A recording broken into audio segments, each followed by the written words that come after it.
আসসালামু আলাইকুম viewers, Sabinus কিচেনে তোমাদের স্বাগত জানাই। আজ আমি তোমাদের কাছে নিয়ে চলে এসেছি কাতলা মাছের একটা স্পেশাল ফিশ কারির রেসিপি। এইভাবে তোমরা অন্য মাছ দিয়েও বানাতে পারো। এইভাবে তোমরা একবার বানিয়ে দেখো, আশা করছি তোমাদের খুবই ভালো লাগবে। Yes.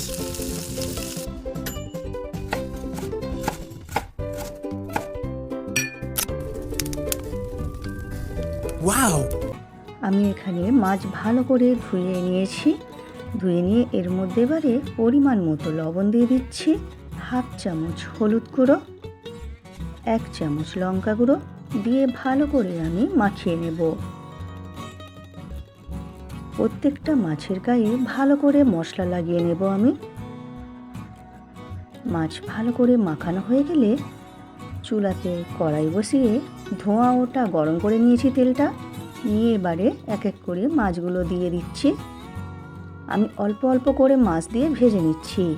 এদিকে আমি মশলা করে নিচ্ছি, 2 চামচ সর্ষে, 1 চামচ গোটা ধনে, 1 চামচ গোটা জিরে, ঝালের জন্য কাঁচা লঙ্কা, 1 গাঁটের মতো আদা, দিয়ে দিচ্ছি 1 মুঠো রসুন আর হাফ চামচ গোলমরিচের। সব কিছু দিয়ে পানি দিয়ে স্মুথ পেস্ট করে নেব। মাছ 2 পিঠ উল্টে পাল্টে লাল করে ভেজে নেব আমি। মাছ উল্টে পাল্টে লাল করে ভেজে তুলে নেব। এইভাবে আমরা সমস্ত মাছ ভেজে নেব। আমার রেসিপিটি তোমাদের এই পর্যন্ত পছন্দ হলে একটা লাইক করে দিও। পরবর্তী রেসিপি কী পেতে চাও সেটাও কমেন্ট করে জানিও। তোমরা অনেকভাবে ফিশ কারি করে খেয়েছো, একবার এইভাবে ফিশ কারি করে দেখো, খুবই দারুণ হয় খেতে। যারা পছন্দ করে না তারাও পছন্দ করে খাবে। এরপর ওই মাছ ভাজার তেলে 1 চামচ কাশ্মীরি লঙ্কা গুঁড়ো আর হাফ চামচ হলুদ দিয়ে দিচ্ছি তেলেতে কালারের জন্য, দিয়ে বেটে রাখা মশলার পেস্ট দিয়ে দিলাম। দিয়ে এরপর আমি এবার অল্প অল্প করে পানি দিয়ে কষাতে থাকবো। এর মধ্যে এবারে একটা বড় সাইজের টমেটো পেস্ট করে দিয়ে দিচ্ছি। পরিমাণ মতো লবণ দিয়ে দেব। দিয়ে এরপরে আমি কষাতে থাকবো অল্প অল্প করে পানি দিয়ে, কষিয়ে নিয়ে এবারে পানি দিয়ে দিচ্ছি। এরপর আমি ভাজা মাছগুলো দিয়ে দিচ্ছি এক এক করে সব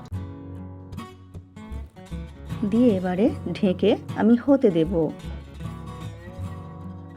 এবারে যখন এই রকম মাখা মাখা হয়ে আসবে তখন আমি এর মধ্যে হাফ চামচ চিনি দিয়ে দিচ্ছি, স্বাদটা ব্যালেন্সের জন্য। চিনিটা দিলে খেতে ভালো হয়। এরপর তোমরা এই রকম মাখা মাখা অবস্থায় নামিয়ে ভাত, রুটি, পোলাওয়ের সঙ্গে পরিবেশন করো। আমার রেসিপিটি তোমাদের কেমন লাগলো কমেন্ট করে জানিও। ভালো লাগলে বন্ধুবান্ধবের মাঝেও শেয়ার করে দিও। আমার রেসিপিটি ফেসবুক থেকে দেখলে ফলো করে দিও, ইউটিউব থেকে দেখলে সাবস্ক্রাইব করে পাশে থেকো। আমার রেসিপিটি শেষ পর্যন্ত দেখার জন্য তোমাদের অনেক অনেক ধন্যবাদ রইল।